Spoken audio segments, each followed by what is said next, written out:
Hello everyone. आज इस topic में हम पढ़ रहे हैं प्रकाश यानी कि लाइट। हमारे जीवन में लाइट है, उम्मीद है सबके जीवन में लाइट आए। शुरुआत करते हैं। प्रकाश क्या है? हमारी दृष्टि की अनुभूति, जिसे ये सब छोड़िए, कुछ नहीं है। जो टेक्निकल चीजें हैं वो समझते हैं। जो प्रकाश है ये एक विद्युत चुंबकीय तरंग है। विद्युत चुंबकीय का मतलब क्या होता है? इलेक्ट्रोमैग्नेटिक। ठीक है। अब मुझे ये चीज बताओ, अगर हम ये कहें साउंड वेव्स और एक कहते हैं हम लाइट वेव्स, ये दोनों अलग कैसे हैं? साउंड वेव्स को हम मैकेनिकल वेव्स बोलते हैं। क्या बोलते हैं? मैकेनिकल वेव्स, यानी कि हिंदी में बोलें तो यांत्रिक वेव्स हैं ये। जबकि जो लाइट वेव्स होती हैं ये इलेक्ट्रोमैग्नेटिक होती हैं। अब ये दोनों में अंतर जरा बता दो आप, क्या है? नहीं है पता? समझ लो। मैकेनिकल का मतलब है इनको एक ना एक मैकेनिक्स चाहिए ऑपरेट करने में इनको, यानी कि ये चलने के लिए इनको कोई मैकेनिक्स मैकेनिक्स का मतलब है कोई माध्यम चाहिए, किसी ना किसी माध्यम के साथ ये चलेंगी। चाहे सॉलिड में चलेंगी, आइदर लिक्विड में चलेंगी, या फिर ये गैसेस में चल सकती है। ठीक है। लेकिन जिन वेव्स को कोई माध्यम नहीं चाहिए होता है, विकिरण के माध्यम से जो चलती हैं, उनको हम इलेक्ट्रोमैग्नेटिक वेव्स कहते हैं। तो इस तरीके से प्रकाश किस प्रकार की किरण है? इलेक्ट्रोमैग्नेटिक वेव्स है। चलिए, अब यहाँ पर ये देखते हैं। जब किसी वस्तु पर प्रकाश पड़ता है, देखो ये कह रहे हैं प्रकाश एक प्रकार का साधन है, यानी कि मीडियम है। हालांकि ठीक है, जिसके सहारे आंख वाले लोग किसी वस्तु को देख पाते हैं। सीधी सी बात है, अगर प्रकाश नहीं होगा, अगर कम अंधेरे में आपको बंद कर दिया जाए, वहां पे प्रकाश ही नहीं है, कोई वस्तु देख पाओगे? नहीं देख पाओगे। तो प्रकाश के माध्यम से देख पाते हो, तो प्रकाश एक साधन हो गया। जब किसी वस्तु पर प्रकाश पड़ता है, तब उस वस्तु से प्रकाश टकराकर देखने वाले की आंख पर पड़ता है, जिससे वह व्यक्ति उस वस्तु को देख पाता है। एग्जाम्पल के तौर पर आप ये देखो, जैसे ये प्रकाश इसके ऊपर पड़ रहा है, तो ये प्रकाश टकराकर जब तक हमारी आंख में जाता है, तभी हम उसको देख पाते हैं। बस यही कह रहा है। वास्तव में प्रकाश एक प्रकार की ऊर्जा है। ठीक है, तो क्या अगर स्टेटमेंट दे दे कि प्रकाश एक ऊर्जा है? हाँ, बिल्कुल ऊर्जा है। और अगर कहा जाए कि तरंगों के रूप में संचारित होता है, रूप में किस प्रकार से संचारित होता है? तरंगों के रूप में, और विद्युत चुंबक की तरंगों के रूप में संचारित होता है। अब बात कर रहे हैं कि प्रकाश की दोहरी प्रकृति है, यानी कि डबल नेचर है। डबल नेचर का मतलब ये कह रहे हैं कि ये वेव्स भी है, तरंग भी है। तो कौन सी तरंग है? इलेक्ट्रोमैग्नेटिक है। और दूसरा कह रहे हैं ये कण भी है, पार्टिकल, एक पार्टिकल भी है। तो इसे हम कैसे डिसाइड करेंगे? तो वेव्स है ये तो हमें पता चल गया कि इलेक्ट्रोमैग्नेटिक वेव्स की तरीके से है, लेकिन कण से हमें कैसे प्रूव होगा? तो कण है तो ये जनरली फोटोन है एक तरीके से। जो प्रकाश है वो फोटोन बंडल्स में हमेशा होता है, छोटे छोटे कण। तो प्रकाश का बंडल होता है जिसमें छोटे छोटे पार्टिकल्स होते हैं, उसको हम फोटोन बोलते हैं। आगे देखेंगे। तो अब ये चीज तो बहुत पहले प्रूफ हो चुकी थी कि प्रकाश एक तरीके का वेव है। बात समझ में आ गया? लेकिन फोटोन का जो सिद्धांत है, ये काफी बाद में प्रूफ हो पाया कि ये एक तरीके का पार्टिकल है, कण। और कण को, प्रकाश को कण प्रूफ करने के लिए आइंस्टीन का बहुत इंपॉर्टेंट कॉन्सेप्ट है, वो उसको बोलते हैं प्रकाश के फोटोन सिद्धांत। तो प्रकाश के फोटोन सिद्धांत किसका? आइंस्टीन का है। और इसी से ये प्रूफ होता है कि प्रकाश एक पार्टिकल है। इस सिद्धांत के अनुसार प्रकाश के छोटे छोटे बंडलों या पैकेटों के रूप में चलता है, जिन्हें फोटोन कहते हैं। ठीक है। जब आप एक्स्ट्रा टेरिशियल उसमें यूनिवर्स में जाते हैं, तो वहां पे आपको फोटोन मिलते हैं। तो ये तो समझ में हमें चीज आ गई है। अब जो भी प्रकाश का अपवर्तन है, अपवर्तन या सीधी रेखा में चलना, विवर्तन या फिर व्यतिकरण या फिर ध्रुवण, ये जो कॉन्सेप्ट हम सब आगे पढ़ेंगे, ये किस वजह से है? ये प्रकाश के वेव्स की जो प्रॉपर्टी है उस वजह से। प्रकाश की तरंग का ही परावर्तन होता है, प्रकाश की तरंग का अपवर्तन होता है। प्रकाश की तरंग ही चलती है सीधी रेखा में, प्रकाश की तरंग का विवर्तन होता है, प्रकाश की तरंग का ही व्यतिकरण और ध्रुवण भी होगा। तो इस वजह से प्रकाश की दोहरी प्रवृत्ति है, प्रकृति है। एक वो वेव भी है और पार्टिकल भी है। अगर वो पूछेगा कि पार्टिकल की प्रवृत्ति हम कैसे डिसाइड करेंगे, तो प्रकाश के फोटोन सिद्धांत के द्वारा, और वेव के ये इतने सारे सिद्धांत वहां पे गिवन है। अब प्रकाश की लाइट स्पीड की बात कर रहे हैं कि प्रकाश की गति कहाँ पर अधिक होगी? तो सीधी सी माध्यम है। अगर मान लो एक दीवार है, ये सॉलिड है, अगर इससे प्रकाश गुजारोगे तो क्या प्रकाश चलेगा? बिल्कुल नहीं। तो प्रकाश की सर्वाधिक गति कहाँ पे होनी चाहिए? निर्वात में। निर्वात का मतलब होता है वैक्यूम, यहाँ पे कोई कण नहीं है, नो ऑक्सीजन नो एटमोस्फियर। प्रकाश की चाल की सर्वाधिक स्वीकृति मान क्या है? 1,86,310 मील प्रति सेकंड, या फिर 3 × 10⁸ मीटर पर सेकंड। ये आपको याद रखना चाहिए। प्रकाश की स्पीड, स्पीड ऑफ लाइट कितनी है? 3 × 10⁸ मीटर पर सेकंड। अब मुझे अच्छा एक चीज बताओ, लाइट की स्पीड ज्यादा होती है कि साउंड की? सीधी सी बात है, लाइट की। बात समझ में आ रहा है? लाइट की स्पीड ज्यादा होती है, इसी वजह से जब बिजली आसमान में पहले दिखाई पड़ती है और बाद में सुनाई पड़ती है। और जो भी टाइम का कॉन्सेप्ट है कि टाइम में आगे चले जाए, पीछे चले जाए टाइम मशीन का, वो सब लाइट की पे ही डिपेंड करता है, लाइट की स्पीड पर। ठीक है? आगे देखते हैं। निर्वात में इसकी स्पीड है 3 × 10⁸ पानी में उससे भी कम, तारपीन के तेल में और कम, काँच में और भी कम, रॉक सॉल्ट में और भी कम, नायलॉन में और भी कम। बस इतना ये वाली याद रख लो। अब हमें ये पता है प्रकाश सूर्य से पृथ्वी तक पहुँचने में उसको कितना मिनट 8 मिनट 19 सेकंड लगता है और चंद्रमा से प्रकाश को पृथ्वी तक आने में 1.28 सेकंड लगते हैं क्योंकि चंद्रमा की दूरी क्या है? कम है। सॉरी। अब प्रकाश का सरल रेखीय गमन कि प्रकाश हमेशा सरल यानी कि एक सीधी लाइन में क्या करता है? चलता है। इस बात को कैसे हम पता करेंगे? इन्होंने ये जो वहाँ पर लिखा है, अब ये देखो, एक आप ऐसी आपने 3 तख्ती ले ली है, 3 कार्डबोर्ड ले लिए और उनमें छेद कर दिया, मतलब इक्वल डिस्टेंस पर छेद है। अगर यहाँ पे छेद, यहाँ पे छेद, यहाँ। अब आपने मोमबत्ती जलाई, तो आपको क्या है? प्रकाश की सीधी लो यहाँ से आती हुई दिखाई देगी। जैसे कई बार हम क्या देखते हैं, जैसे गेट ओपन होता है और हमारे हॉल में अंधेरा होता है, ठीक है? जैसे गेट जैसे मान लेते हैं कि ये एक पूरा दरवाजा है और ये पार्टिकल गेट, आपने गेट पूरा बंद नहीं किया, थोड़ा-सा खुला रह गया। तो इस गेट से ये सांस आती है, लाइट दिखाई देती है हमें अंधेरे में। तो ये लीनियर डायरेक्शन में या प्रकाश का सरल रेखीय गमन यानी कि प्रकाश सीधी रेखा में चलता है। इसी वजह से सूची छिद्र कैमरा में उल्टे चित्र का बनना, अभी हम आगे देखेंगे।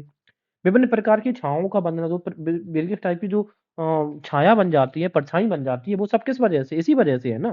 सूर्य ग्रहण तथा चंद्र ग्रहण प्रकाश की किरणों के सरल रेखीय गमन के कारण ही संभव हो पाता है। तो सीधी-सी बात है, सूर्य ग्रहण, चंद्र ग्रहण कब होता है? जब एसईएम और ईएमएस की स्थिति होती है। क्योंकि छाया बनती है ना सूर्य ग्रहण, चंद्र ग्रहण में, तो छाया का बनना किस वजह से पॉसिबल हो पाता है?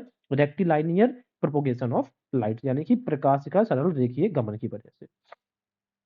अब हमें ये क्या कुछ पॉइंट्स याद रखने हैं कि सर्वप्रथम अंग्रेजी भौतिकविद जो था, फिजिसिस्ट, नाम था न्यूटन, पहले भी सुना है न्यूटन्स लॉ। और उसने बताया था कि श्वेत प्रकाश सभी रंगों के प्रकाश से मिलकर बना है। ये सबसे बड़ी इंपॉर्टेंट चीज है कि सबसे पहला वह व्यक्ति कौन था जिसने ये बताया कि श्वेत प्रकाश बाकी जो जैसे विबग्योर होता है, तो ये विबग्योर को जब आप सबको मिला देंगे तो ये व्हाइट कलर देगा। ठीक है? हाँ, न्यूटन ने ही बताया कि प्रकाश अत्यंत सूक्ष्म कणों के बने होते हैं और ये सीधी रेखा में गमन करते हैं। तो सीधी रेखा में गमन करने वाली चीज़ जो है, अपनी लीनियर में चलती है, लीनियर में बताया न्यूटन ने। इसके अलावा भौतिक शास्त्री थे, डच डच फिजिसिस्ट थे ह्यूजेंस या हाइजेन। इन्होंने प्रकाश का वेव थ्योरी दी है। तो प्रकाश की कण थ्योरी से रिलेटेड एक तो न्यूटन है और इसके बाद इसको ज़्यादातर प्रूव किया है किसने? आइंस्टीन ने, इसकी कण थ्योरी से, ठीक है? और प्रकाश की जो तरंग थ्योरी है वो किसने दी है? हाइजेन ने। बस 2 चीज़ें याद रखना। इसके अलावा थॉमस यंग ने प्रकाश के व्यतिकरण यानी कि इंटरफेरेंस ऑफ लाइट का सिद्धांत दिया है। याद कैसे करेंगे? आजकल यंग लोग हैं ना, हर चीज़ में इंटरफेरेंस करते हैं, बस इतना याद रखना है। अभी हम देखेंगे आगे कि इंटरफेरेंस ऑफ लाइट का रूल क्या है। इसके अलावा लाइट इलेक्ट्रोमैग्नेटिज्म है, इस बात की पुष्टि करी है मैक्सवेल ने। तो मैक्सवेल ने मैग्नेटिज्म की बात करी। अब एक बार फिर से रिपीट करते हैं। न्यूटन ने कहा कि जो प्रकाश है वो लीनियर वे में चलता है और साथ में ये क्या है? एक कण के रूप में गमन करता है। दूसरी हाइजेन ने कहा है कि ये वेव थ्योरी की तरीके से कि वेव के रूप में चलता है। थॉमस यंग ने प्रकाश के इंटरफेरेंस ऑफ लाइट के बारे में बताया और मैक्सवेल ने सबसे पहले इलेक्ट्रोमैग्नेटिज्म का जो गुण होता है प्रकाश का, उसको प्रूव किया। क्वांटम मैकेनिक्स में अगर हम देखेंगे तो हमें जनरली आजकल बहुत ज़्यादा वर्ड्स इस्तेमाल होता है क्वांटम मैकेनिक्स। इसमें हम क्या देखते हैं कि किसी भी गर्म सतह से उत्सर्जित होने वाले प्रकाश के प्रायोगिक आंकड़ों को से मेल खाता था। अब ये सब तो आप छोड़ो। क्वांटम मैकेनिक्स यानी कि मैक्स प्लैंक उन्होंने अनुभव किया, किसने? मैक्स ने, कि सतह के प्रकाश उत्सर्जक में ऊर्जा की छोटी मात्रा होती है। जब ऊर्जा की मात्रा एक निश्चित मात्रा में होती है तो उसे क्वांटम कहा जाता है। वो सीधी सी बात ये कह रहे थे कि कोई भी अगर मान लेते हैं वस्तु है, तो इसका जो सरफेस होता है, ऊपर का पार्ट, सरफेस जो है ना, उससे प्रकाश उत्सर्जित होता है। कोई निश्चित जब ये प्रकाश एक जब ऊर्जा की मात्रा एक निश्चित मात्रा में होती है, यानी कि प्रकाश ऊर्जा है, तो इसी को हम क्या कहते हैं? क्वांटम कहते हैं। बस इतना समझना है। 1905 में आइंस्टीन ने इसी को क्या कहा है? प्रकाश छोटे-छोटे ऊर्जा समूहों में आता है, यानी कि छोटे-छोटे बंडल्स में प्रकाश ट्रैवल करता है, इसी को क्वांटा कहते हैं। ठीक है? क्वांटा का मतलब समझ में आया होगा। प्रकाश की ऊर्जा समूह यानी कि क्वांटाइज्ड ऊर्जा की परिकल्पना से उसके कण होने का प्रमाण प्राप्त होता है। मैं हम लोग पहले डिस्कस करके आए हैं कि अगर ये पूछा जाए कि प्रकाश कण है, ये कैसे प्रूव किया? तो आइंस्टीन ने अपनी क्वांटम थ्योरी से प्रूव किया, यानी फोटोन थ्योरी से। तो प्रकाश के इन कणों को हम क्या कहते हैं? फोटोन। कुछ देर पहले हमने डिस्कस किया है कि प्रकाश लीनियर ट्रेवल करता है। लीनियर का मतलब है एक रेखा में। इस बात की पुष्टि पिन होल कैमरा यानी कि सूची छिद्र वाला कैमरे से हो जाती है। कैसे? इसकी जरा इसका एक्सपेरिमेंट क्या होता है। एक हमने कार्डबोर्ड लिया, चारों तरफ से वो उसको उसकी सारी सतह काली है, एक सतह हमने उसकी व्हाइट अंदर से कर देते हैं, राइट। यहाँ पर एक सब्जेक्ट रखा हुआ है, ठीक है। एक अब यहाँ से हम क्या करते हैं, रोशनी इसको डाल रहे हैं, यहाँ से रोशनी जा रही है, तो ये बताओ रोशनी छेद के अंदर एंटर होगी? हाँ, एंटर होगी। अब यहाँ पर क्या होता है, एक होल कर देते हैं, तो जब एंटर होगी तो इस एरिया पर यानी कि जो व्हाइट वाली स्क्रीन है, यहाँ पर आकृति बनेगी। आकृति बनेगी या नहीं बनेगी? ये क्यों पॉसिबल हो पाया? क्योंकि प्रकाश एक सीधी रेखा में गमन कर रहा है। बात समझ में आ रहा है? लेकिन एक चीज याद रखना है कि यहाँ पे जो भी आकृति बनती है पिन होल फोटोग्राफी में, ये इन्वर्टेड बनती है। देखो, ये इसका जो अपर पार्ट है, इसका जो माउथ है, यहाँ पर इसका माउथ ऊपर हो गया, यहाँ पर ये जो माउथ नीचे ऊपर हो गया, तो इन्वर्टेड हमेशा बनती है किसमें? पिन होल फोटोग्राफी पे। तो ये सिद्धांत प्रूव करता है कि प्रकाश हमेशा लीनियर फॉर्म में चलता है। तो यही बात हो गई है। यदि कैमरे के सामने वाली दीवार पर एक से अधिक छिद्र कर दिए जाएं, तो पीछे वाली दीवार पर छिद्रों की संख्या के बराबर। कहने का मतलब ये है कि अगर हम यहाँ पर एक छेद और कर दें, एक यहाँ, एक यहाँ, एक यहाँ, एक यहाँ, तो टोटल कितना हो गया? 1, 2, 3, 4, 5, 6। तो यहाँ पर भी 6 आकृतियाँ बनेंगी और 6 की 6 हुई इन्वर्टेड बनेंगी। तो जितना आगे होल होगा, क्योंकि एक रेखा ये हो जाएगी, एक छेद, तो एक रेखा से इस एक रेखा से एंटर करेगा प्रकाश। प्रकाश इस एक रेखा से एंटर करेगा, एक इस वाली से, एक इस वाली से, एक इस वाली से और एक इस वाली से। तो इस तरीके से जितने होल होंगे उतनी प्रकाश एक रेखीय बन जाएगी और प्रकाश हर एक रेखा में क्या करेगा? एंटर करेगा। इसी को बोलते हैं प्रकाश का एक रेखीय सिद्धांत, जिसकी बात करी थी किसने? न्यूटन ने। तो आगे देखेंगे, चलिए। इसी के साथ साथ में हम बात करते हैं किसकी? अगर ये कह रहा है कि यदि पर्दे की जगह पर फोटोग्राफिक प्लेट लगा दिया जाए तो इससे बहुत ही संतोषजनक चित्र प्राप्त किया जा सकते हैं। संतोषजनक का मतलब है बहुत अच्छी क्लैरिटी आ सकती है। अगर पर्दे की जगह पर जितना ज्यादा डार्क होगा ना, उतना ज्यादा अच्छा चित्र दिखाई देता है। जैसे हम प्रोजेक्टर्स में क्या देखते हैं, जितना ज्यादा डार्क हो जाता है रूम, अंधेरा होता है, उतना अच्छा हमें वहां पे उसकी क्लैरिटी, पिक्चर क्वालिटी देखने को मिलती है। अंबर और पेनम्बरा क्या है? बिल्कुल कुछ नहीं ज्यादा समझना है। ये सूर्य है भाई, ये आपकी पृथ्वी है। अब जब सूर्य ग्रहण हुआ, तो जब पृथ्वी पर सूर्य मतलब सूर्य की छाया पड़ी, तो ये ढक ढक रहा है, यहाँ पर मून यहाँ पर होगा ना बीच में, हाँ। तो अम्बरा का मतलब है अंधेरा वाला क्षेत्र। अम्बरा मतलब पूरा अंधेरा वाला क्षेत्र है। और पेन अम्बरा का मतलब है अंधेरा तो है लेकिन पूरा अंधेरा नहीं है, यानी कि डार्क नहीं है, पूरा डार्क नहीं है, कंप्लीट डार्क नहीं है। बस ये दो चीजें याद रखनी है कि अम्बरा में एकदम अंधेरा और पेनम्बरा में हल्का अंधेरा। आइए आगे देखते हैं हम इसको। एक्लिप्स में अब ये सूर्य ग्रहण और चंद्र ग्रहण कब होता है? देखो ये सब आप भूल जाओ, मैं आपको एक ट्रिक बता रहा हूँ, दो याद रखो, एम्स और सेम। सेम तो इसमें एस आ रहा लास्ट में, तो ये हो जाएगा सोलर एक्लिप्स यानी कि सूर्य ग्रहण। तो सूर्य ग्रहण की क्या क्या कंडीशन बन गई? अर्थ, बीच में मून और फिर अंत में सन, तो ये सोलर ग्रहण होगा, ठीक है। और एम से मून होता है तो ये लूनर एक्लिप्स हो जाएगा यानी कि चंद्र ग्रहण। तो सूर्य, फिर पृथ्वी और फिर चंद्रमा, जब ये तीनों चीजें इस कंडीशन में आ जाती हैं तो इसको सोलर ग्रहण बोलेंगे, सूर्य ग्रहण, और इसको चंद्र ग्रहण। तो ये बात समझ में आ गई। एम्स और सेम मैं फिर से रिपीट कर ही दे रहा हूँ। एम्स, देखो एम्स और सेम, SEM, और लास्ट वाली पकड़ लेना कि एस से सोलर, एम से मून वाला। चलिए आगे दिखाइए।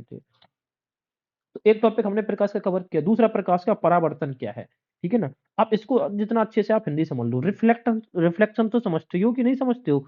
अब ये बताओ, आईने में जब भी आप देखते हो तो अपने आप को रिफ्लेक्शन ही, अपना ही तो रिफ्लेक्शन देखते हो, अपने प्रतिबिंब भी तो देखते हो। कैसे देख पाते हो भाई? जो चीजें हैं वो टकरा के, मतलब आपसे शीशे के सामने आपसे किरणें टकरा के वापस यहीं पर बनती है आपकी आवृत्ति।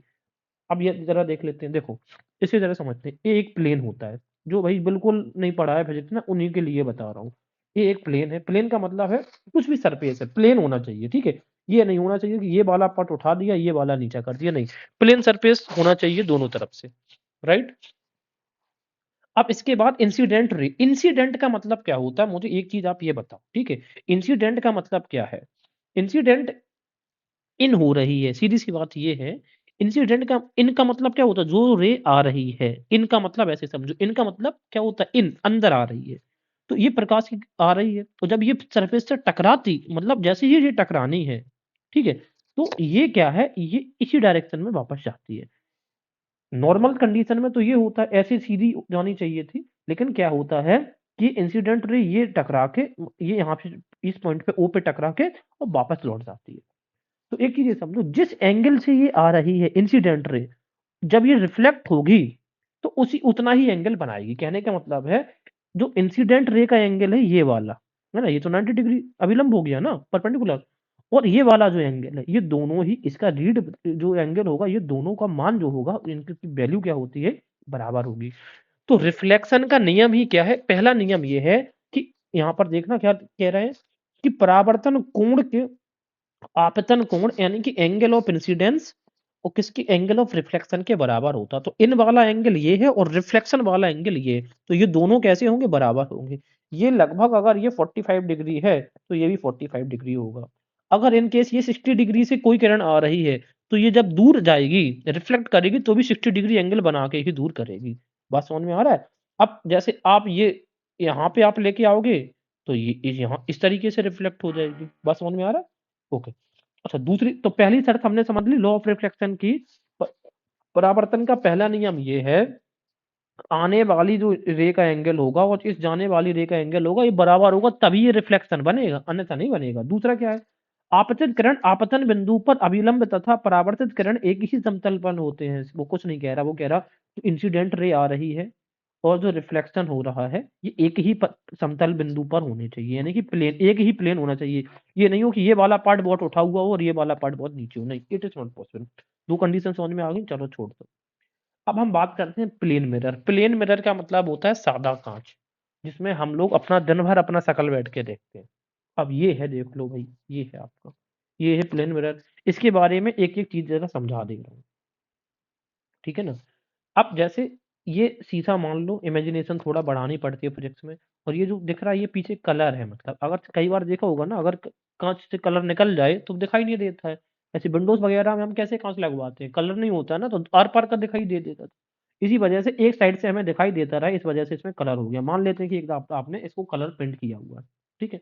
अब होता ये है, ये ऑब्जेक्ट रखा है कोई भी, ठीक है, मान लेते हैं कि पेड़ है, इसके सामने आपने शीशा खड़ा कर दिया। अब क्या हुआ कि रोशनी जैसे इससे टकराएगी, रोशनी क्या होता है, ये आईना रखा है और ये लाइट इससे टकराती है, तो ये, अब शीशा तो इतना पतला है, लेकिन ये इसके अंदर की तरफ इमेज बनती है। बात समझ में आ रहा है? ये इसकी अंदर की तरफ इमेज बनेगी। अब ये इमेजिनरी, ये बताओ मुझे एक चीज बताओ, जैसे ये असली में है। अब मुझे एक चीज बताओ ना, यहाँ से यहाँ तक का डिस्टेंस, अगर आपने, हमने ये मान लिया कि यहाँ से यहाँ तक का जो डिस्टेंस होगा, ये जो डिस्टेंस, ये 10 सेंटीमीटर ज्यादा हो।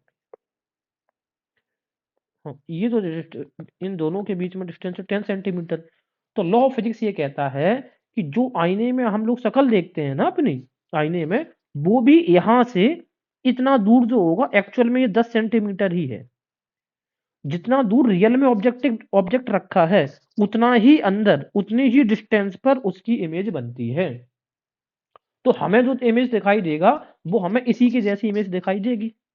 तो अब ये बताओ मुझे, ये जो इमेज बन रही है, एक्चुअल में ये क्या क्या वास्तविक इमेज है? मुझे एक चीज ये बताओ, क्या वास्तविक इमेज बन रहा, शीशा क्या होता है, शीशा में हम जो अपनी शक्ल देखते हैं, क्या ये वास्तविक होती है? ये सुन लो, नहीं होती है, वर्चुअल ही तो होती है। वर्चुअल का मतलब होता है आभासी। आभासी का मतलब क्या होता है कि हमें सिर्फ आभास हो रहा है, वास्तविकता कहते हैं ना कि हमें चीज का आभास हो रहा है, लग रहा है, बस हमें लगता है कि इमेज बन गया। या इसी को हम इमेजिनरी भी बोल देते हैं। इमेजिनरी का मतलब क्या है? काल्पनिक। ये सुन लो, इसी को हम इमेजिनरी बोलते हैं, इसी को काल्पनिक बोल सकते हैं। तो शीशे में जो भी इमेज बनती है, वो कल्पना ही तो है हमारी। क्या एक्चुअली में शीशा, ये बताओ, शीशा तो इतना पतला होता है, 2 सेंटीमीटर, 5 सेंटीमीटर की इसकी चौड़ाई नहीं है। और ये इमेज क्या बन रही है कि ये अंदर 10 सेंटीमीटर जाके, तो जब कोई चीज की चौड़ाई ही 5 सेंटीमीटर है, 2 सेंटीमीटर है, तो उसमें इमेज अंदर की तरफ 10 सेंटीमीटर कैसे बन सकती है, यही बताओ। तो मुझे एक चीज बताओ, प्लेन मिरर में क्या होता है, जो रियल इमेज होती है, वो कैसी बनती है? Virtual image. ये बताओ, दुनिया हमारी कैसी है? असली दुनिया है तो रियल इमेज। और जब शीशा में ये बनेगी तो कैसी बनेगी? काल्पनिक इमेज। तो कल्पना होती है एक्चुअल में हमारी। और ये कैसी बन रही है? सीधी बन रही है। ये बताओ, जब भी अपना तुम मुंह देखते हो, तो क्या ऐसा हो जाता है कि तुम्हारे, जैसे मान लो कि तुम यहाँ पर खड़े हो कर दिए जाओ, ये एग्जाम्पल देखो, तुम यहाँ पर खड़े हो और जब शीशे में देखोगे, वो क्वेश्चन पूछा जाएगा कि साधारण शीशे में इमेज कैसी बनती है? इमेजिनरी बनती है, रियल बनती है, कि इन्वर्टेड का मतलब ये उल्टी बनती है। अब ये बताओ उल्टी कैसे बन जाएगी? क्या ऐसा दिख रहा है कि ये वाले पैर ऊपर की तरफ होगा, तुम्हारा ये वाला सिर नीचे हो गया? नहीं हुआ ना। डेली लाइफ में बताओ ना, डेली लाइफ में जो तुम सजते संवरते हैं हम, वो हमारा रियल इमेज नहीं होता, ठीक है। अच्छा, तो ये समझ में आ गया। तो पहली शर्त अब आप ये देखो कि समतल दर्पण में किसी वस्तु का प्रतिबिंब दर्पण के पीछे उतनी ही दूरी पर बनता है जितनी दूरी पर वस्तु के दर्पण के आगे रखी होती है। वो यही कह रहा है कि जितना डिस्टेंस पर ये वस्तु रखी है, ये इमेज भी उसी डिस्टेंस पर बनेगी। पहली शर्त आपकी ये हो गई। दूसरी शर्त ये कह रहे हैं, यह प्रतिबिंब काल्पनिक वस्तु के बराबर एवं पारसा उल्टा लेटरल इनवर्स बनता है।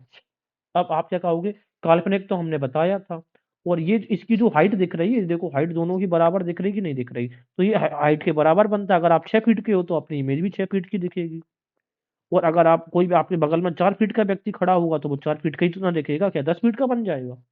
अच्छा, दूसरी चीज ये है, और कैसी इमेज बनती है? पारसा उल्टा, यानी कि लेटरल इनवर्स। अब आप बोलोगे आपने तो कहा था उल्टा ही नहीं बनती, लेकिन यहाँ पे तो उल्टा उल्टा बन रहा है। अरे भैया रुको, ये पारसा वर्ड देख रहे हैं, इसी का तो खेल है। लेटरल का मतलब जानते हो क्या होता है? पीछे से। अरे भैया, पारसा का मतलब ये होता है कि जब आप अपने आप को कांच में देखते हो आईने में, तो आपका जो राइट हैंड होता है वो उसमें लेफ्ट की तरफ हो जाता है, और जो आपका लेफ्ट हैंड होता है वो उसमें राइट की तरफ हो जाता है। जैसे ये व्यक्ति खड़ा है, ये इसका राइट हैंड दिख रहा है, और ये कांच में जब दिखाई देगा तो इसका ये लेफ्ट हैंड हो गया। और इसका जो सीधा हाथ यहाँ पर, इसका ये हाथ एकदम नीचे की तरफ है, ये इसका लेफ्ट हैंड है, और कांच में यहाँ पर कौन सा हो गया? राइट हो गया। इसी चीज को हम कहते हैं पारसा उल्टा। पारसा उल्टा, जैसे कि हम लोग रीजनिंग में क्या पढ़ते हैं, तो कांच में इमेजेस क्या होती है? उल्टी हो जाती हैं। यही तो हम बोलते हैं। उल्टी का मतलब ये नहीं है कि ऊपर नीचे ऐसा हो जाता है, नहीं। उल्टी का मतलब होता है लेटरल इन्वर्जन होता है उसमें। कैसा होता है? लेटरल इन्वर्जन, यानी कि पारसा उल्टा। क्लियर हो गई? तो मैं फिर से रिपीट कर रहा हूँ कि इनमें जो प्रतिबिंब बनेगा काल्पनिक तो बनेगा, वस्तु के बराबर बनता है साधारण कांच में, और पारसा उल्टा लेटरल इन्वर्जन बनता है। राइट, ठीक है। या फिर एक चीज याद रख लो, जो कल्पना होती है ना, जैसे ये इमेज कैसी बनेगी? वर्चुअल। तो जो कल्पना बनती है, आप कल्पना हमेशा सीधी कल्पना ही तो करते हो, कल्पना में कभी अपने आप को उल्टा करते हो? कल्पना हमेशा कैसी बनती है? सीधी बनती है। बात समझ में आ गई? कल्पना हमेशा कैसी बनती है? सीधी। तो जो भी काल्पनिक इमेज बनेगी वो सीधी बनेगी है अपन, ठीक है, वो उल्टी कभी नहीं बनती है। आगे, समतल दर्पण से संबंधित कुछ विशेष तथ्य हैं। क्या क्या कह रहे हैं कि यदि कोई व्यक्ति भी चाल से, सीधी सी बात मैं ये बता दे रहा हूँ, मान ले अब आप ये यहाँ पर हैं, जब अगर आप ये आईना रखा है कांच, जब आप यहाँ से आ रहे हैं, मान लेते हैं कि आप 5 किलोमीटर पर सेकंड के हिसाब से चल रहे हैं इतना स्पीड में, तो आईने में आप जब अपने आप को देखोगे ना, तो आपको आपकी इमेज अपनी तरफ 10 किलोमीटर पर सेकंड से चलती हुई दिखाई देगी, यानी डबल स्पीड में। बात समझ में आ रहा है? तो जिस स्पीड से आप आँच की तरफ चलोगे, जो इमेज होगी वो उससे डबल स्पीड से आती हुई दिखाई पड़ती है। दूसरा, वही कह रहे हैं कि यदि कोई व्यक्ति भी चाल से दर्पण की ओर चलता है, तो उसे दर्पण में अपना प्रतिबिंब 2 भी चाल से अपनी ओर आता प्रतीत होता है। दूसरी कंडीशन, किसी वस्तु का समतल दर्पण में पूर्ण प्रतिबिंब देखने के लिए दर्पण की लंबाई उस वस्तु की लंबाई की कम से कम आधी होनी चाहिए। मैं ये कह रहा हूँ कि अगर आपको अपना पूरा इमेज देखना है और अगर आप 6 फीट के हैं, तो आपको कम से कम 3 फीट का ये दर्पण चाहिए। अगर ये 2.5 फीट का दर्पण हो गया ना, तो आपको अपनी पूरी इमेज नहीं दिखेगी। आपकी जितनी हाइट है उसकी आधी हाइट का आपको दर्पण चाहिए होता है। It is must. दूसरा, यदि आपतित कोण किरण को नियत रखते हुए दर्पण को 0 डिग्री कोण से घुमा दिया जाए, तो परावर्तित किरण 2 डिग्री कोण से घूम जाती है। इंसिडेंट को अगर आपने 90 डिग्री से घुमा दिया, 90 डिग्री फिर बदल कर दिया, तो रिफ्लेक्टेड एंगल है ना, ये कितना बदल जाएगा? ये 90 दूनी 180 डिग्री इसमें बदलाव आ जाएगा। कैसे आ जाएगा? एक तो ये, और उससे फिर ये डबल। तो ये बताओ डबल हुआ कि नहीं हुआ? क्योंकि यहाँ से यहाँ तक का अगर मान लो ये 60 है, ये 60 है, तो इसके बीच में कितना एंगल बन रहा है? यहाँ से यहाँ तक 20 डिग्री बना, तो ये कितना 120 डिग्री बना, तो ये डबल हो रहा है कि नहीं हो रहा? इसी वजह से इंसिडेंट रेस में जितना एंगल होगा उसका डबल एंगल ये रिफ्लेक्टेड एंगल घूमेगा। अगला देखते हैं। हाँ, यदि दो समतल दर्पण जीरो थीटा डिग्री, यानी कि कोई भी डिग्री कोण पर झुके हों, तो उनके द्वारा उनके मध्य में रखी वस्तु के बनाए गए कुल प्रतिबिंबों की संख्या कितनी होगी? 360 डिग्री अपॉन थीटा डिग्री, यानी कि एंगल डिग्री माइनस 1 होती है। यदि यह पूर्णांक नहीं है तो इसकी, अब ये कुछ नहीं है, मुझे बात समझ, वो कह रहे हैं अगर दो समतल डिग्री, यानी कि दो समतल दर्पण है, दो एकदम प्लेन दर्पण है, ठीक है, मान लेते हैं कि दो दर्पण है और आपने इनको कितने, मान लेते हैं कि 180 डिग्री पर रख दिया है, तो क्वेश्चन अब आपको पूछे कि दो दर्पण है 180 डिग्री पर रखे हैं, तो ये बताइए कितनी इमेजेस बनेंगी, इमेजेस की नंबर बताने हैं आपको। तो ये कह रहे हैं, कुछ नहीं कह रहे, वो कह रहे हैं कि तो फिर आपको ये वाला फॉर्मूला लगा दो। तो कैसे लगेगा ये फॉर्मूला, देखो 360 डिग्री तो ये रखा ही है इन्होंने, और कितना हमारे पास एंगल 180 डिग्री एंगल, उसमें से एक घटाना है। तो 18 दूनी कितने होते हैं, 36 होते हैं, तो दो में से एक घटाओ, एक बचा।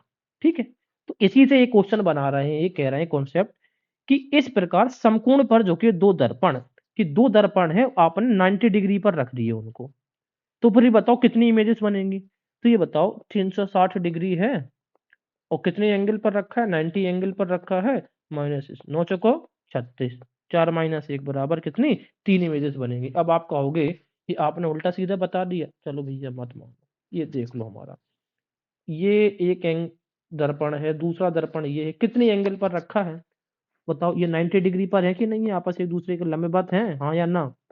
तो कितनी इमेजेस बन रही है, ये मोमबत्ती जल रही है रियल की, ठीक है, एक, दो और ये तीन। बात समझ में आ गया, यही कह रहा है कि अगर 90 डिग्री पर ये मिरर्स रखे हो तो कितनी इमेजेस बनती हैं, तीन, एक, दो और तीन, राइट।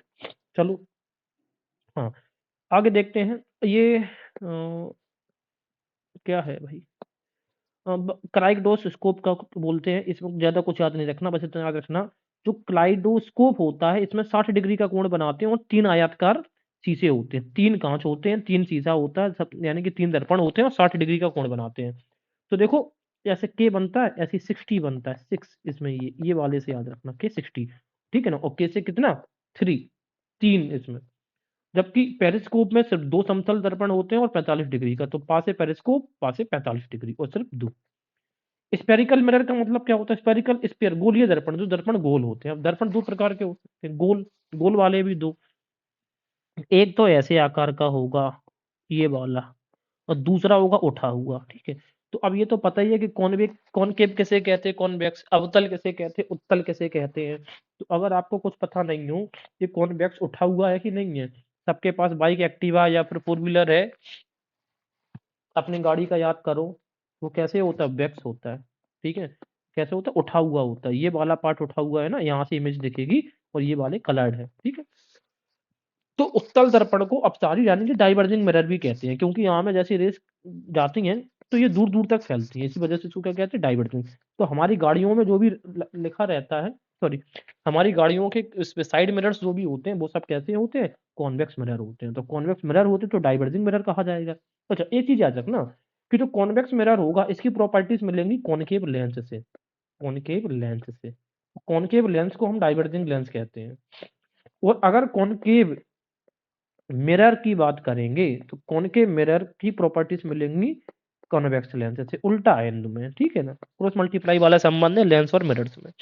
तो अगर हम कॉन्वेक्स मिरर को क्या कह रहे हैं, बल्जिंग आउट कह रहे हैं, तो सीधी सी बात है, कॉनकेव मिरर को क्या कहेंगे हम, ये कन्वर्जिंग कहेंगे। कॉनकेव कैसा हो जाएगा, कन्वर्जिंग हो जाएगा, ठीक है। जैसे यहाँ पर दिख रहा है कि कॉनकेव मिरर कैसा होता है, कन्वर्जिंग होता है, क्योंकि इस प्रकार से ये जो लाइट्स दिख रही है ना, ये रोशनी, ये रोशनी, ये सब मिलके एक ही पॉइंट पर ये सब मिल जाएंगे, इसी वजह से कन्वर्ज हो गई, इसी वजह से इनको कन्वर्जिंग कहते हैं।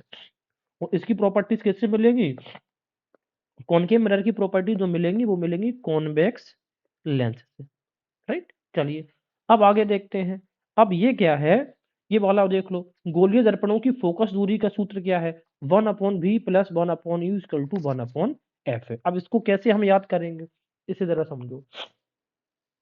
देखो, v का मतलब क्या है, v है प्रतिबिंब से, प्रतिबिंब, बिंब आ रहा ना, बिंब, v से बिंब, u से दर्पण, सॉरी, यू से क्या है, वस्तु, वस्तु की दर्पण से दूरी, वी से बिंब की दूरी, यू से यू वस्तु, उ आ रहा, इस प्रकार से इक्वल टू 1/f है, ठीक है। तो 1/v plus 1/u equal to 1/f।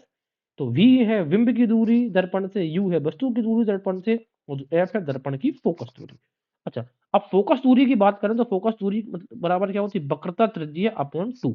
तो जितनी भी वक्रता त्रिज्या होगी ये फोकस दूरी, उसका दुगुन, उसका आधा होती है ये फोकस दूरी।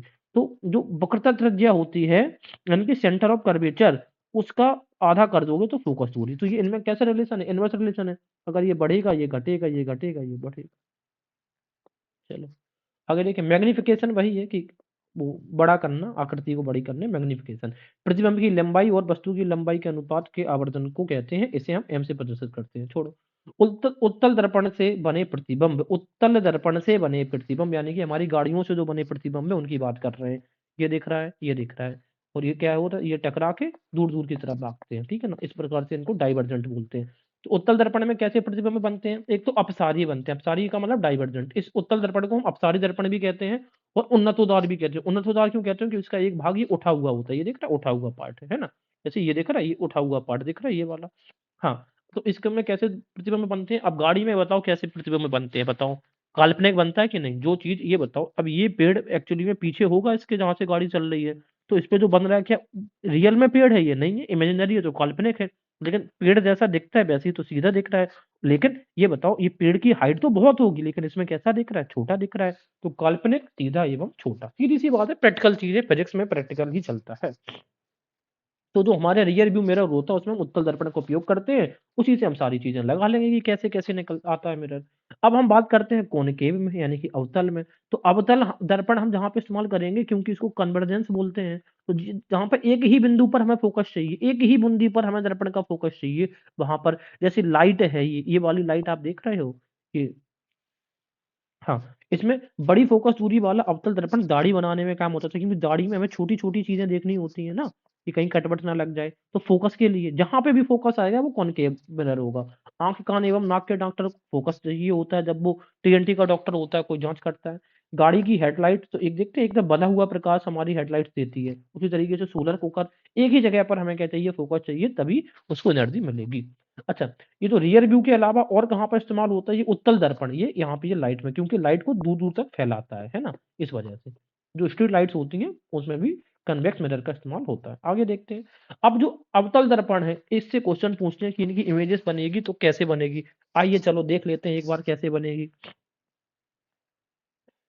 तो इसको मैं आपको एक ऐसे बना के देखो, ये तो हो गया, ठीक है? और एक लाइन खींच लो, ये वाला पार्ट बना लो। 1 मिनट रुको। ज़्यादा बड़ी लाइन, ठीक है, ये हो गया आपका। अब क्या बोला, कॉनकेव, इस वजह से ये अंदर की तरफ घुसा हुआ पार्ट दिखेगा।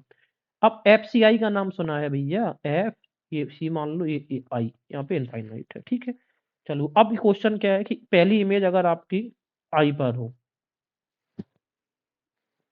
ठीक है ना, तो एफ की तरफ यहाँ पे बनेगी पहली। दूसरी आई और सी के बीच में हो, तो यहाँ पे बन जाएगी भाई दूसरी। इसमें बन जाएगी दूसरी। एक मिनट रुकना, ये बन जाएगी दूसरी। तीसरी अगर सी पर यहाँ पर हो, तो ये सी पे ही बन जाएगी। चौथी सी और एफ के बीच में हो, तो चौथी यहीं पर बन जाएगी, इस साइड। देख रहे हैं हम लोग। पांचवी अगर यहाँ पर है, तो ये इनफाइनाइट पे बन जाएगी। बात समझ में आ गया। और अगर छठवीं यहाँ पर है, सीधी है, छठवीं को अलग देखते हैं।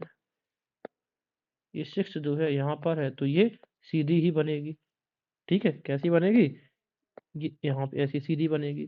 तो अब कैसा होगा, बात समझ में आ गया। अगर अब ये पूछ ले कि अगर इनफाइनाइट पे कोई भी इमेज है, तो वो कैसे बनेगी, इनफाइनाइट पे इमेज बनेगी एक तो फोकस पे। अब अच्छा, दूसरा यहाँ पे और देखना है, ये दोनों कैसा है, छोटा है, यहाँ पे इमेज बराबर, और ये दोनों इमेज बड़ी। यस और नो, यस। तो आई आई वाले पे देखो, अगर पूछेगा इनफाइनाइट पे, तो फोकस पे, और इमेज कैसी, छोटी। इनफाइनाइट और कर्वेचर के बीच में, तो कहाँ पे बनेगी, फोकस और कर्वेचर के बीच में कैसी, छोटी इमेज बनेगी। सेंटर पे पूछेगा, तो उल्टी, और ये सब के सब कैसे बने हैं, उल्टे। उल्टे जो बन, हाँ। अगर सेंटर पे पूछेगा, सेंटर पे अगर कोई वस्तु रखी है, उसकी इमेज कहाँ पे बनेगी, सेंटर की सेंटर पे ही बनेगी। और वो कैसी बनेगी, आकार में बराबर लेकिन उल्टी। सेंटर और ये फोकस के बीच में अगर कोई चीज रखी है, तो उसकी इमेज कहाँ पे बनेगी, चार इधर है, चार इधर। कैसी बनेगी, आकार में उल्टी लेकिन बड़ी, ठीक है। इसके अलावा अगर फोकस पे है, तो इनफाइनाइट पे बनेगी, कैसी, बड़ी बनेगी। लेकिन अगर फोकस और ये इस मिरर के बीच में है, सिक्स, तो ये कैसी बनेगी, सीधी बनेगी। आकार में कैसी बढ़ेगी, उल्टी बनेगी। बात समझ में आ रहा है, सॉरी, आकार में सीधी बनेगी, लेकिन ये बड़ी बन रहेगी। कैसी बनेगी, बड़ी। ये सब जो यहाँ पे बनेगी, जो भी वस्तुएं बन रही हैं यहाँ पर बड़ा। अब ये पूछा जाए इमेजिनरी है कि उल्टी है, जितनी भी उल्टी चीजें बनती हैं वो सब कैसे बनती हैं, रियल बन, जो भी उल्टी चीजें बनेंगी वो सब रियल बनेंगी, वास्तविक।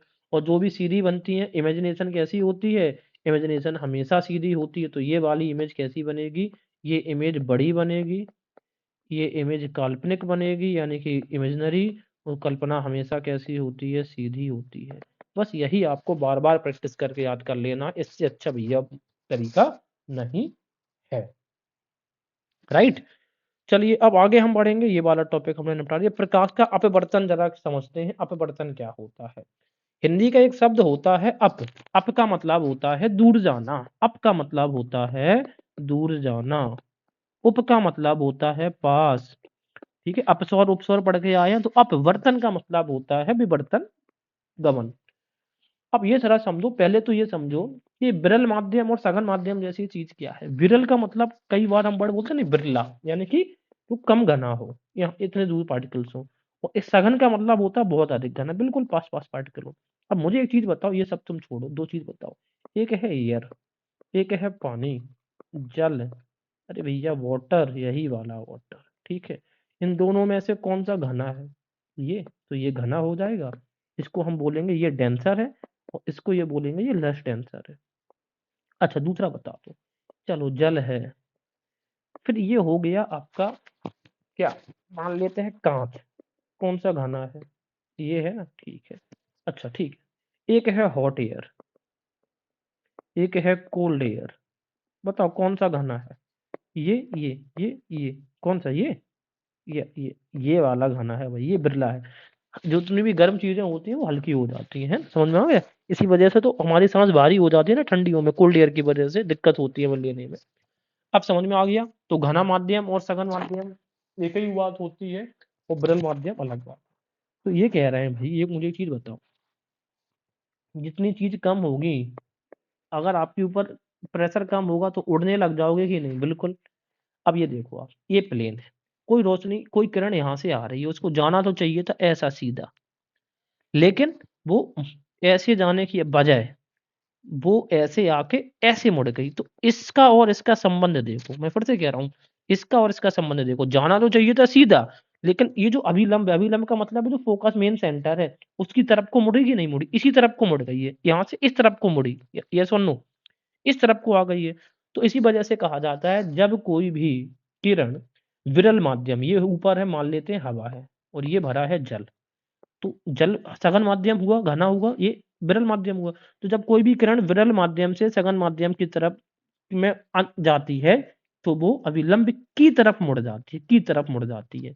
बात समझ में आया। उसी तरीके से क्या है, ये भी सघन माध्यम है, और यहाँ तक सघन माध्यम है, और यहाँ पर विरल माध्यम है। अब हवा, अब ये किरण हमारी उल्टी जा रही है, सघन से विरल, तो जाना चाहिए था ऐसी, लेकिन अब क्या हो गया, इसकी तरफ नहीं मुड़ी, वो ये अभिलंब की तरफ नहीं मुड़ रही है। क्या हो रही है, ये अभिलंब अगर यहाँ पर है, तो ये उससे दूर की तरफ, देखो डिस्टेंस कवर कर लिया, ये इस तरफ को ना मुड़ के इस तरफ को मुड़ी है। तो क्या कहा जाता है कि जब कोई भी किरण विरल माध्यम से सघन माध्यम की ओर जाती है, तो अभिलंब की ओर आ जाती है, खिसक जाती है। और जब वो सघन माध्यम से विरल माध्यम की ओर जाती है, तो अभिलंब से दूर हट जाती है। ये इसी को कहते हैं प्रकाश का अपवर्तन, दूर चले जाना या पास चले आना। रेयरर मीडियम होता है, डेंसर मीडियम, यानी कि रिफ्रैक्शन ऑफ लाइट। बस समझ में आ गया। अब हम जरा कुछ उदाहरण देख लेते हैं, इसकी कुछ शर्तें हैं, जरा वो देख लेते हैं। कि आपतत किरण यानी कि जो इंसिडेंट रे होता है, नॉर्मल तथा अपवर्तन तीनों एक ही समतल में स्थित होने चाहिए, ये बहुत इंपॉर्टेंट है। किन्हीं दो माध्यमों के लिए आपतन कोण भी तथा अपवर्तन कोण का अनुपात एक नियतांक होता है। राइट, हाँ। अब जो रिफ्रैक्टिंग, इस नियम को स्नेल का नियम कहा जाता है। सीधी सी बात है, जो रिफ्रैक्टिंग इंडेक्स होता है, इसे जरा समझते हैं कि रिफ्रैक्टिंग जो इंडेक्स होता है ये क्या होता है। ठीक है, इसी को हम कहते हैं स्नेल्स का लॉ। रिफ्रैक्टिव इंडेक्स को समझने के लिए हमें वेवलेंथ समझना पड़ेगा कि जो किरणें होती है उनकी वेवलेंथ क्या होती है। देखो कि अपनी जो लाइट है ना, ये इलेक्ट्रोमैग्नेट है कि नहीं है, इलेक्ट्रोमैग्नेटिक है, पढ़ाया पहले, ठीक है। अब इलेक्ट्रोमैग्नेटिक एक स्केल है अपनी, ये वाली स्केल दिख रही है, उसमें यहाँ से स्टार्ट करा जाता है, यहाँ से देखना जरा। सबसे पहले होता है शॉर्ट वेव, यानी कि ये इसको आप कह सकते हो शॉर्ट वेव, फिर टीवी, एफएम ये छोड़ दो। रेडियो वेव्स होता है, ठीक है ना? रेडियो वेव्स, फिर यहाँ बीच में आ जाता है माइक्रोवेव्स, फिर इंफ्रारेड, फिर आईवीयू बताया था, ठीक है? कैसे? देखो पहले तो आ जाता है ये रेडियो वाला, रडार रेडियो वाला, फिर आईवीयू, आई वी से विजिबल और यू, तो यहाँ पर बीच में कौन-सी आ गई? वी आ गई ना यहाँ से। ये सॉरी, देखो ना यहाँ पर कौन-सी रेज़ मिलेगी आपको? वी मिलेगी। इंफ्रारेड आती है, फिर ये विजिबल, फिर अल्ट्रावायलेट, फिर एक्स-रेज़ और गामा। तो ये जो रेज़ है इसकी देखो, इसकी वेवलेंथ हाई है, इसकी और ज़्यादा, फिर और कम, कम, कम, कम, कम, कम, कम, कम, कम, कम, वेवलेंथ ये मीटर्स में दी गई है। इसकी कितनी है? एक 1 into 10 to power 4, 1 into 10 to power 2, ये 1 इंटू 10 टू पावर -2, -4, -8, -12, -14। तो जैसे-जैसे हम नीचे से ऊपर की ओर बढ़ रहे होते हैं, वैसे-वैसे वेवलेंथ कम हो रही है। और वेवलेंथ कम हो रही है, तो इसकी जो इंटेंसिटी होता है भाइयों, इसकी तीव्रता, इसकी पावर वो बढ़ती है। कहने का मतलब है वेवलेंथ में और इंटेंसिटी में अपोजिट रिलेशन होता है। तो सबसे पहले वेवलेंथ पकड़ना सीख लो किसी भी वेव्स की। वेवलेंथ का हर एक वेव्स से अपोजिट संबंध होता है, बाकी सारी प्रॉपर्टीज़। वेवलेंथ बड़ी होगी तो रिफ्रैक्शन इंडेक्स कैसा होगा? कम या ज़्यादा? अभी आगे देख रहे हैं। अब ये जो विजुअल स्केल आती है, इसमें भी कई सारी कलर्स हैं, जिसको हम विबग्योर बोलते हैं। वी, ये देख लो, वायलेट, 1 मिनट, वायलेट, वी, विबगी, ग्रीन, येलो, ये ऑरेंज और ये रेड, यही तो विबग्योर है। तो विबग्योर को जब भी आप देखोगे ना, तो रेड की तरंग-दैर्ध्य देख रहे हो कितनी ज़्यादा स्केल पे हमें रेड दिख रहा है। इसकी तरंग-दैर्ध्य सबसे अधिक है। देखो कितनी है? 7 इंटू 10 टू पावर -7। इसकी कितनी है? 6 इंटू 10 टू पावर -7। इसकी कितनी है? 5 इंटू 10 टू पावर -7 और वायलेट की कितनी है? 4 इंटू 10 टू पावर -7। तो ये बताओ सबसे कम वेवलेंथ वायलेट की है और वायलेट की वेवलेंथ सबसे कम है, इसी वजह से अगर वेवलेंथ कम है तो उसकी एनर्जी ज़्यादा होगी, तो इसी वजह से वायलेट सबसे ज़्यादा वायोलेंट होता है। वायलेंट का मतलब सबसे अधिक तीव्र, तीव्र का मतलब इंटेंसिटी। तो वी से वायलेट, वी से वायलेंट, वायलेंट है तो अपोजिट होगा वेवलेंथ, यानी कि वेवलेंथ इसकी कैसी होगी? कम होगी, तभी वायलेंट अधिक है। और इसकी रेड वेव्स की जो रेड वेव है, रेड का जो वेवलेंथ है ये अधिक है, इसी वजह से ये कैसा है? ये वायलेंट कम है, कम एनर्जेटिक होता है। ठीक है? तो ब्लू रेज़ हमेशा कैसी होती है? वायलेट जो होती है वो हमेशा एनर्जेटिक होती है। ये चीज़ समझ में आ गई होगी। लो एनर्जी इस तरह है, हाई एनर्जी इस साइड। तो अब मैं फिर से रिपीट कर रहा हूँ, वायलेंट, देखो विबग्योर में वी से याद रखना वायलेंट। ये वायलेंट अधिक है, अगर जो चीज़ वायलेंट अधिक है तो उसकी जो वेवलेंथ होगी वो कैसी होगी? वो कम होगी। और लास्ट में आएगा आर, तो ये ये मतलब कम इंटेंसिफ़ाई, ये इंटेंसिटी इसकी कम है, यानी कि इसकी वेवलेंथ अधिक है। इनवर्स रिलेशन बस याद रख लो वेवलेंथ से। तो रिफ्रैक्टिव इंडेक्स में 2 मिला के एक चीज़ मान लें कि जिसकी तरंग-दैर्ध्य बढ़ेगी, उसका रिफ्रैक्टिव इंडेक्स क्या होगा? कम होगा। तो तरंग-दैर्ध्य बढ़ने के साथ अपवर्तनांक यानी कि रिफ्रैक्टिव इंडेक्स कम होगा और तरंग-दैर्ध्य घटेगा तो रिफ्रैक्टिव इंडेक्स बढ़ेगी। अपोजिट रिलेशन मान लो। तो बताओ सबसे ज़्यादा रिफ्रैक्टिव इंडेक्स किसका होना चाहिए? जिसकी तरंग-दैर्ध्य कम है इसकी।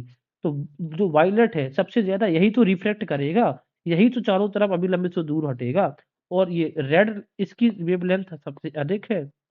इस वजह से ये जो वेवलेंथ जो रेड कलर होगा इसकी वेवलेंथ चूँकि अधिक है तो रिफ्रैक्टिव इंडेक्स इसका कम होगा। ठीक है? अपोजिट रिलेशन है बस यही याद रखना है। तो लाल का स ला कम तथा बैंगनी का, हाँ, क्योंकि लाल का तरंग सबसे अधिक होता है, बैंगनी रंग का तरंग दैर्ध्य सबसे कम होता है। इस वजह से लाल का जो रहेगा ये रिफ्रेसिव इंडेक्स ये सबसे कम रहेगा और बैंगनी का सबसे अधिक रहेगा, दैट्स इट। अब बात करते हैं जो प्रकाश के अपवर्तन के कारण घटने वाली घटना, एग्ज़ाम्पल ज़रा पकड़ते हैं। तो जो चीज़ अपनी मैंने अभिलंब से दूर हट रही है, पास हट जा रही है, तो अपनी जगह ही का तो परिवर्तन हो रहा है, तो जिन-जिन केसेस में जगह का परिवर्तन होगा, वो अपवर्तन कहा जाएगा। वो सारे एग्ज़ाम्पल जैसे अब ये जो पेंसिल है ना, ऐसी जानी चाहिए थी, लेकिन ये इसकी तरफ मुड़ के आ गई तो पेंसिल आधी टूटी हुई दिखाई देती है जल में। ये इस तरीके से दिख रहा है हमें। उसी तरीके से हम सिक्का देखते हैं तो दिखना तो चाहिए था यहाँ पर, लेकिन वो दिखता है यहाँ पर। तो 2 एग्ज़ाम्पल्स हो गए। इसी के तरीके से जल के अंदर पड़ी हुई मछली वास्तविक गहराई से कुछ ऊपर की ओर उठाई दिख देती है। उसी तरीके से द्रव में अंशतः डूबी हुई सीधी छत टेढ़ी दिखाई देती है, जैसे ये दिख रहा है आपको पेंसिल। सूर्योदय के कुछ समय पहले एवं सूर्यास्त के कुछ समय बाद तक सूर्य क्षितिज में छुप जाने के बाद भी हमें दिखाई पड़ता रहता है। रिफ्रैक्शन के कारण होता है ना? इस वजह से रिफ्रैक्टिव होता है क्योंकि वो अविलंब से दूर हटती होती हैं किरणें उसकी। अब बात करते हैं प्रकाश का पूर्ण आंतरिक परावर्तन की। तो इससे पहले अगर आपने अपवर्तन अच्छे से पढ़ा है तो ये परावर्तन भी आपको समझ में आएगा। ठीक है? देखते हैं ज़रा इसका क्या है। प्रकाश के अपवर्तन में क्या होता है, इसका एक ये चीज़ समझिए। पूर्ण आंतरिक परावर्तन का मतलब है कि प्रकाश जब पूरे तरीके से टकरा के एकदम वापस लौटता है, एकदम वापस लौटता है। अभी क्या कर रहा था, ये प्रकाश क्या है, जैसे ये है ना, यहाँ पे जाने की अपेक्षा ये इस तरफ को चला जा रहा था। बात समझ में आ रहा था? उसी तरीके से हम क्या देख रहे थे कि अगर मान लो तो ये सघन माध्यम है, तो ये विरल माध्यम, यहाँ पे देखते हैं कि ये सघन माध्यम है और ये है आपका विरल माध्यम। तो प्रकाश ऐसे जाने की एक जब ऐसे प्रकाश जाना था, तो ये अभिलंब था आपका, ये अभिलंब था, तो ये अभिलंब से दूर हट रहा था। बात समझ में आ रहा? अब और एंगल यहाँ से खिसका दो तो ये अभिलंब से और दूर हटेगा। एंगल यहाँ से डालो तो ये इस साइड को चला जाएगा। एंगल यहाँ से डालोगे तो क्या होगा?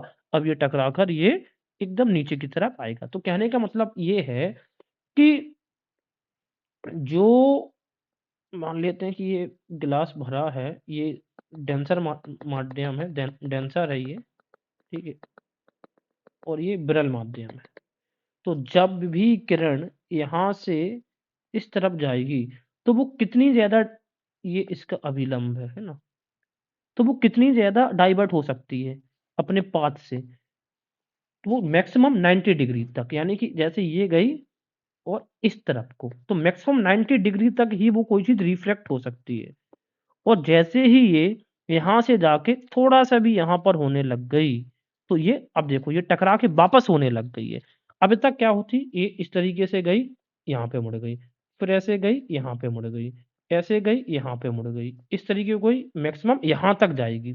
और जैसे ही आपने यहाँ से दिया और ये यहाँ को थोड़ा-सा भी डाइवर्ट हुआ, तो ये रे क्या हो गई, ये वापस लौटने लग गई। इसी को हम बोलते हैं पूर्ण आंतरिक परावर्तन। उसका सबसे बड़ा उदाहरण है मरीचिका का दिखना। इसे ज़रा समझते हैं। रेगिस्तान में रेत कैसी है?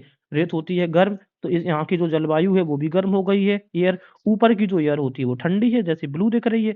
अब आपने यहाँ पर जैसे आपने देखा, तो अब देखना ये कैसी है, ये ज़्यादा ठंडी, यानी कि सघन माध्यम से विरल माध्यम की तरफ लाइट जाएगी।